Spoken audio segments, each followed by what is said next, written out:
ನೋಡಿ ಈಗ ಕಿನ್ನಿಯದ್ದು ಖಾರ ಪೊಂಗಲ್ ಮಾಡ್ತಾ ಇದ್ದೀನಲ್ಲ, ಅದನ್ನು ಒಂದು ಕುದಿಗೆ ಮಾಡಿ ಕುದಿಸ್ಕೊಂಡು ತೆಗಿತಾ ಇದ್ದೀನಿ. ಇಲ್ಲಿಕ್ಕಂದ್ರೆ ಅದೊಂಥರದ್ದು ಏನೋ ವಾಸನೆ ಬರ್ತದೆ, ನಮಗಂತೂ ಅದು ಲೈಕ್ ಆಗೋದಿಲ್ಲ ಅದು ವಾಸನೆ. ಅದಕ್ಕೆ ಅದನ್ನೇನು ಮಾಡ್ತಾಯಿದ್ದೀನಿ ನಾನು, ನೀರು ಬಸ್ಬಿಟ್ಟು ಅದರದ್ದು ವಾಸನೆ ತೆಗೆದುಬಿಡ್ತೀನಿ. ತೆಗೆದುಬಿಟ್ಟು ಆಮೇಲೆ ಇದಕ್ಕೆ ಹೆಸರುಬೇಳೆ, ಆಮೇಲೆ ಸ್ವಲ್ಪ ಮಸಾಲೆ ಹಾಕ್ತಿದ್ದು ತೋರಿಸ್ತಾ ಇದ್ದೀನಿ ನಿಮಗೀಗ. ನೋಡಿ ಇದರಲ್ಲಿ ಒಂದು ಸ್ಪೂನು ಜೀರಿಗೆ, ಒಂದು ಸ್ಪೂನು ಮೆಣಸು, ಆಮೇಲೆ ಒಂದು ಹಸಿಮೆಣಸಿನ್ಕಾಯಿ ನೀವು ಇದಕ್ಕೆ ನಿಮಗೆ ಖಾರಕ್ಕೆ ತಕ್ಕಂತೆ ಹಾಕೋಬೋದು. ನಮ್ಮ ಮನೆಗೆ ಅಷ್ಟು ಖಾರ ತಿನ್ನೋದಿಲ್ಲ ಅಂದ್ಕೊಂಡು ನಾನು ಒಂದೇ ಹಸಿಮೆಣಸಿನ್ಕಾಯಿ ಹಾಕಿದ್ದೀನಿ. ಈ ಕುಟ್ಟಾಣಿಯಲ್ಲಿ ಈಗ ದರಿಯಾಗಿ ಕುಟ್ಟಿಟ್ಕೊಂಡಿದ್ದೀನಿ ನೋಡಿ.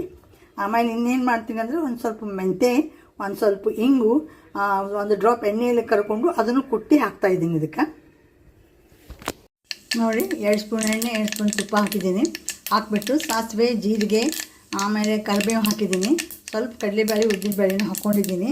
ಆಮೇಲೆ ಇದರ ಕುಟ್ಟಾಣಿಯಲ್ಲಿ ಕುಟ್ಟಿದ್ದು ಮಸಾಲೆನೂ ಹಾಕ್ತಾಯಿದ್ದೀನಿ. ಇದಕ್ಕೆ ಹಾಕ್ಬಿಟ್ಟು ಏನು ಮಾಡಬೇಕು, ಚೆನ್ನಾಗಿ ಒಂದು ಸ್ವಲ್ಪ ಇದರಲ್ಲಿ ತುಪ್ಪದಲ್ಲಿ ಫ್ರೈ ಮಾಡ್ಕೋಬೇಕು. ಅದು ಫ್ರೈ ಆದಲ್ಲ, ಇದಕ್ಕೆ ನಾನು ಇಟ್ಟಿದ್ದು ಇದು ಕ್ವಿನೋವಾ ಮತ್ತು ಹೆಸರುಬೇಳೆ ಇಟ್ಟಿದ್ದೆಲ್ಲ ಅದನ್ನು ಹಾಕ್ತಾಯಿದ್ದೀನಿ. ನೋಡಿ ಈಗ ಕುದಿಲಿಕ್ಕೆ ಹತ್ತಿದೆ. ಇದಕ್ಕೆ ಉಪ್ಪು ಹಾಕಿದ್ದೀನಿ, ಸ್ವಲ್ಪ ನಿಂಬೆಹಣ್ಣು ಹಿಂಡಿದ್ದೀನಿ. ಅದು ಮಾಡ್ತಾಯಿರೋದು ಖಾರ ಪೊಂಗಲ್ ಇದು.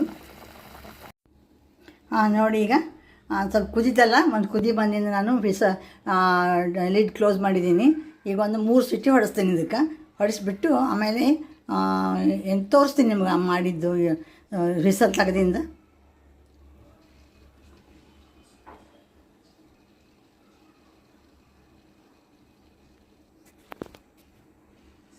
ನೋಡಿ ಕುಕ್ಕರ್ ವಿಸಲ್ ತೆಗೆದಿದ್ದೀನಿ, ಆಗಿದೆ. ಈಗ ಇದೇನು ಮಾಡಬೇಕು, ಸ್ವಲ್ಪ ಬೇಳೆ ಹಾಕಿರ್ತೀವಲ್ಲ, ನೀರು ಹಿಡ್ಕೊಂಡಿರ್ತದೆ. ಇನ್ನೊಂದು ಸ್ವಲ್ಪ ನೀರು ಹಾಕಿದನ್ನು ಗ್ಯಾಸ್ ಮೇಲಿಟ್ಟು ಅದನ್ನು ತಿರುಗಬೇಕು.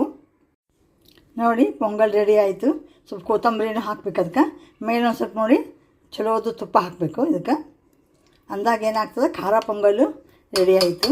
ಇದು ತುಂಬ ಹೆಲ್ದಿ.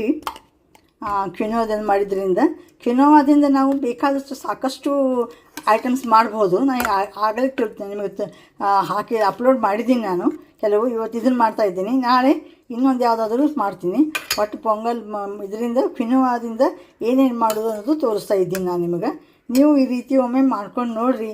ಚಲೋ ಅನಿಸಿದ್ದನ್ನು ಲೈಕ್ ಮಾಡಿ, ಶೇರ್ ಮಾಡಿ, ಕಾಮೆಂಟ್ ಮಾಡಿ, ಸಬ್ಸ್ಕ್ರೈಬ್ ಆಗಿ.